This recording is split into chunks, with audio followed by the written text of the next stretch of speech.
So we sat down, started talking about our goals for the new year, and things got a little awkward. Would you say? Yes. Got awkward pretty quick. Yeah, and why do you think they got awkward between us?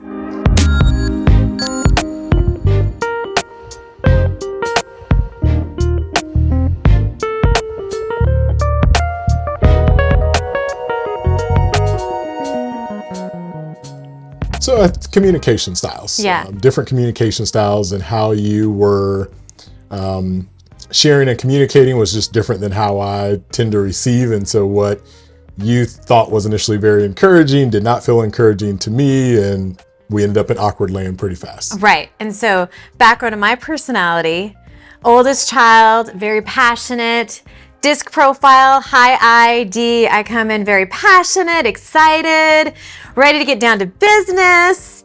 And that doesn't always come off great to you, does it? No, I'm a processor. I'm an only child. And so my birth order, I'm already like super high bar for everything and have high expectations of myself. So it's, I get the opposite of encouragement if somebody points out things I'm not doing. Right.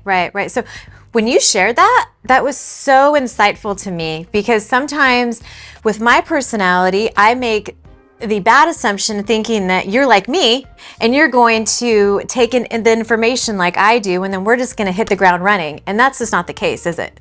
No. Yeah. So I guess where we would be at is, how do we have these goals for the new year and come together and operate as one with both of our personalities, me being a high ID, passionate, excited, ready to run, and you being a little bit of a processor and needing some time to process and figure things out. Yeah. And, I think it's, and I imagine we're not the only couple that struggles or has issues with this. And so, it's one of those things where I think if you can figure that out, and then, because this has happened to us in the past where, you're ready to talk about something, have resolution today, and I need to think about it. And so I think if you can acknowledge those things and then find a common ground where, hey, here's something we need resolution to, but I know you need time to process. So let's set a time, a date where we'll circle back around, talk about it, get our resolution. Coming up with those solutions for both people that works for them, I think is great. Yeah. And one thing that I think we've learned a lot from over the years in all of our research and studies is seeking to understand.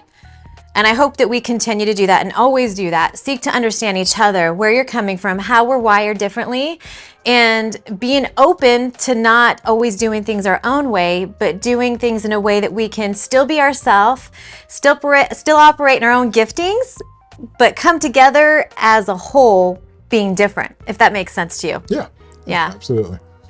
So I know it was very, very interesting kind of during that process. I remember you brought up something which was kind of like, thinking back to when we got married and some of the commitments that we made, just about marriage in general. And it was really about that we would, always do things God's way. Like that was going to be foundational for us.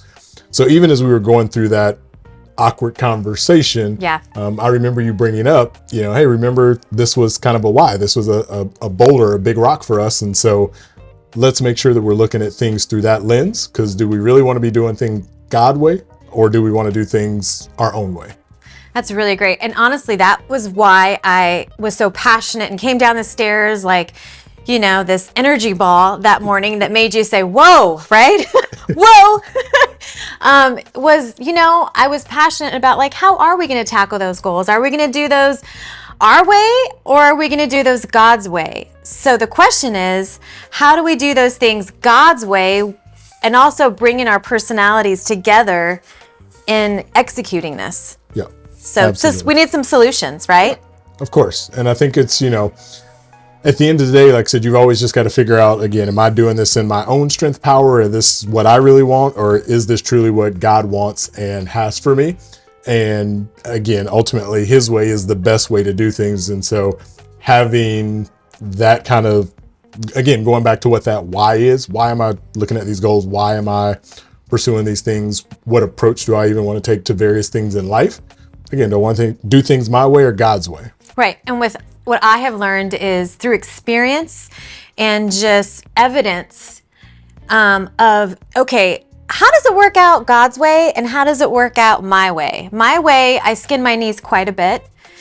But when I finally surrender and yield to God's ways, all these amazing things, more than I could have ever imagined, goals that I didn't even plan for myself, that I wanted, that I didn't know I wanted, are fulfilled through God.